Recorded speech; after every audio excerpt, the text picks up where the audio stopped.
Salut, bienvenue à ton tuto de vocabulaire. Aujourd'hui, c'est les relations, les sentiments. Et ça vient du livre, excusez-moi, et de ce livre, Vocabulaire progressif du français, niveau intermédiaire, si vous voulez savoir où vous pouvez trouver ces pages. D'accord, ok. Alors, les relations, les sentiments. So I chose this subject really because I think being able to talk about this sort of like close relationships, emotions, that sort of thing is really quite important, isn't it, in basic conversation when you're getting to know someone. And so I thought there might be some useful vocabulary in here for you. So we have l'amour, very popular in France, very popular idea in France, not to say it isn't here. So la rencontre. Now this is a noun, okay? We know it's a noun because it's got la in front. Now this word in its verb form causes all sorts of problems for people to trip it out, to actually say it. So just notice it's rend, as in entrée, if you like, yes? Rencontre. So yes, there are two N's in there. Two N's. So that's the noun, la rencontre, so the meeting, rendezvous if you like. And then this is the verb here. It's conjugated to Pierre, but the infinitive would be rencontrer. And I think it feels a bit counterintuitive to have two N's. I think that's the problem. Difficult verb for most people to use.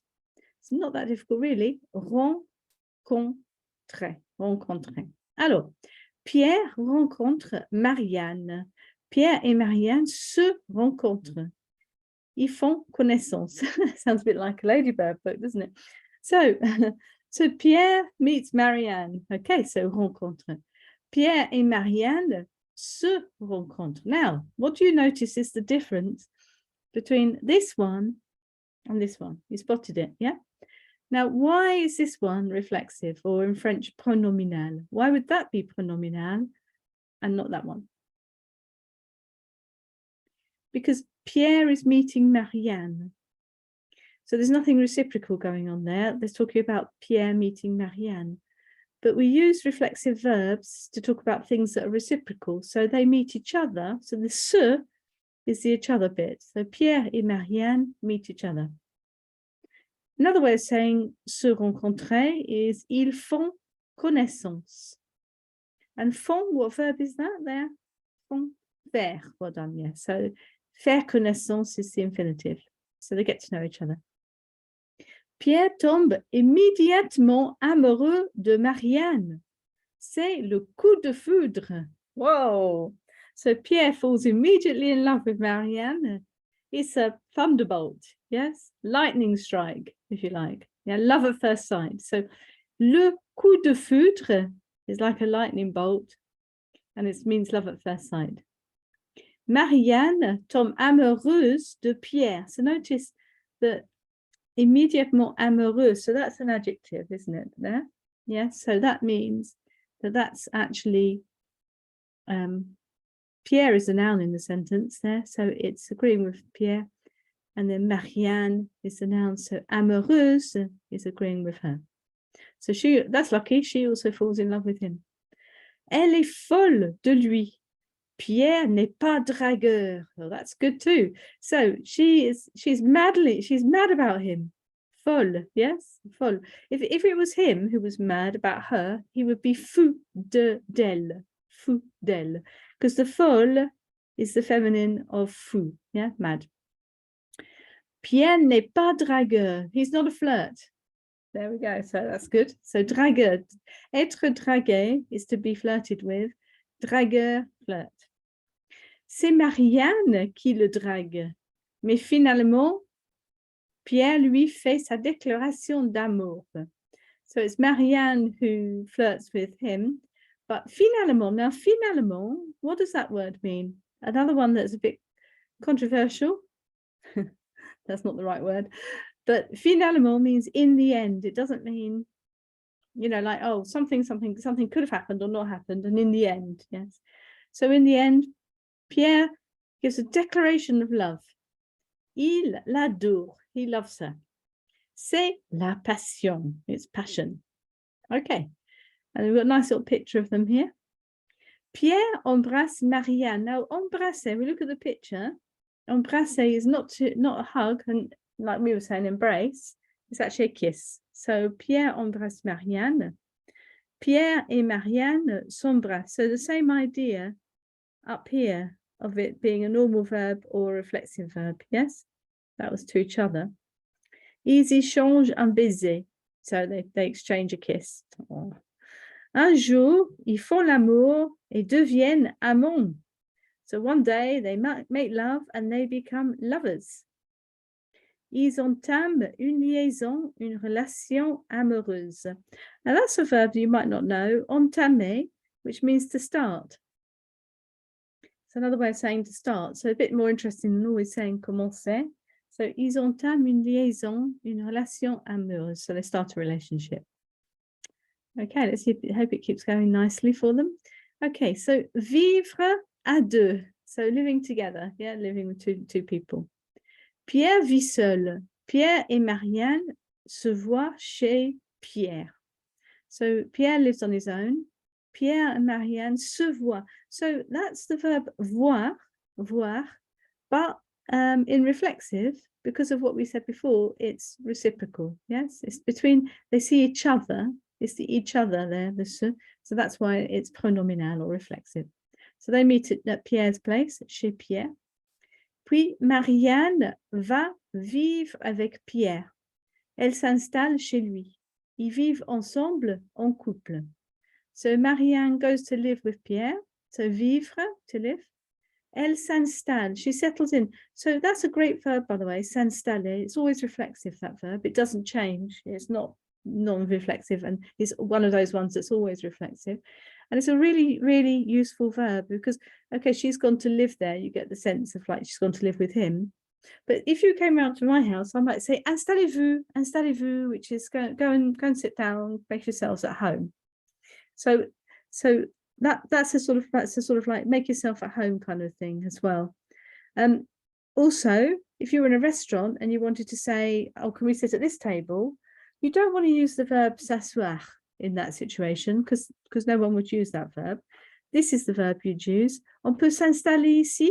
On peut s'installer ici. And then, yeah, they would say, of course. Ils vivent ensemble en couple. They live together in a couple. Pierre demande Marianne en mariage. So Pierre asks Marianne to marry him. It's a funny way of saying it. Mais Marianne ne veut pas se marier car elle est trop jeune. So notice that se marier is reflexive as well. So Marianne doesn't want to get married because she's too young. Too young. Elle préfère rester célibataire et vivre en concubinage. Or binage. Oh, okay. So she prefers to stay single. Well, that means single, but not married, let's say, and live in together. Yeah, that looks like a concubine, doesn't it, that word? Vivre à deux sans être marié. Voilà, to live together without being married. Okay. Le mariage. Un an après, Marianne accepte d'épouser égale se marier avec Pierre. So 1 year later, Marianne accepts to get married. So épouser. So if you want to also, you can say une femme et un mari. Yeah.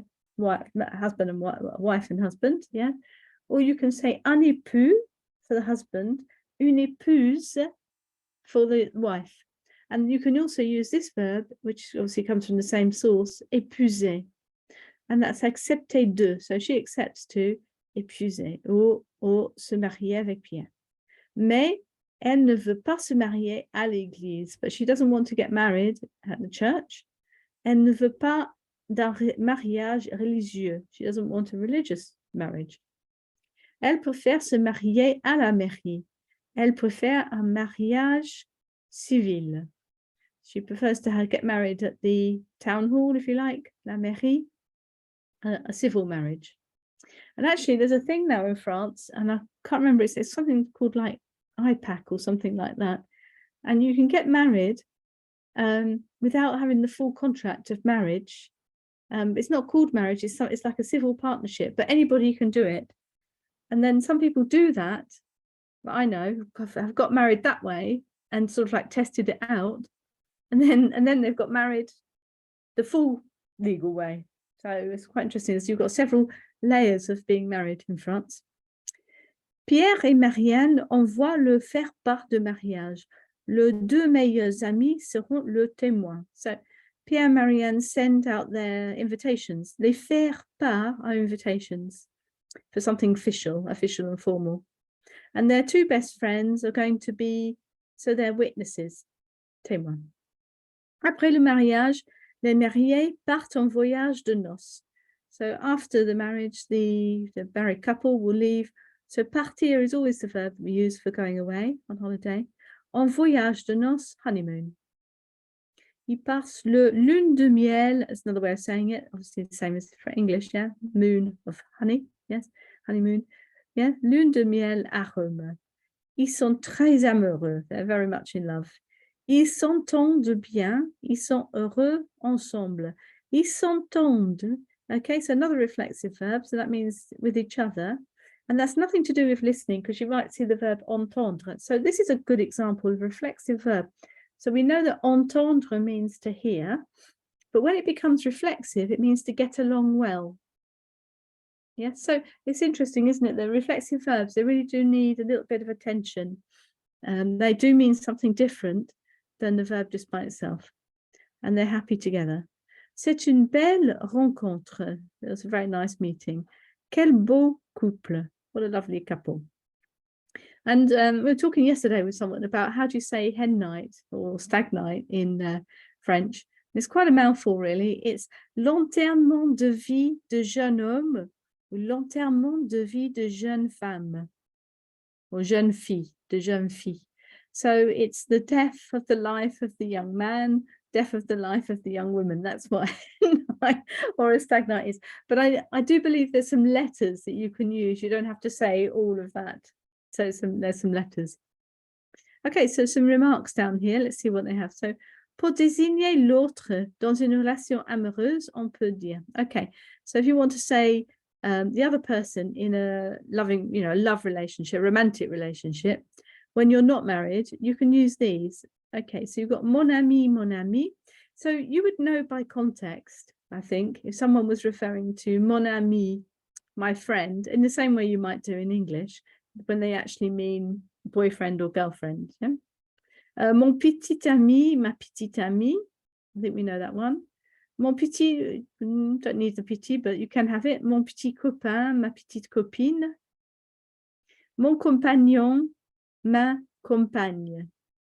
So you've got lots of choices about how you might say it. And then when you're married, you've got mon mari, ma femme, because obviously it goes with the masculine is mari and the feminine is femme. So it would be mon mari, ma femme, doesn't matter who's talking about it. Mon époux, mon épouse, masculine, feminine. And the reason they're both mon is because those words begin with a vowel. That's why. It's the same with mon ami. You'd only know that by context because you wouldn't hear the E in there. So they're both mon because that ami begins with an A and époux begins with an E. So they both have to start with mon. And mon ou ma conjoint, conjointe. Voilà. And then we've got ami, copain, copine, s'emploie aussi pour parler d'une relation amitié. So you can also use ami and copain, copine to talk about friends. And if you're talking to someone, if you're calling someone or talking to someone that, that you love, then you would say mon ou ma chérie, mon amour, mon cœur, mon trésor. Allô, mes trésors. Merci beaucoup d'être là. Et super de vous voir. Et puis, à la prochaine. Au revoir, au revoir. Merci beaucoup. Au revoir.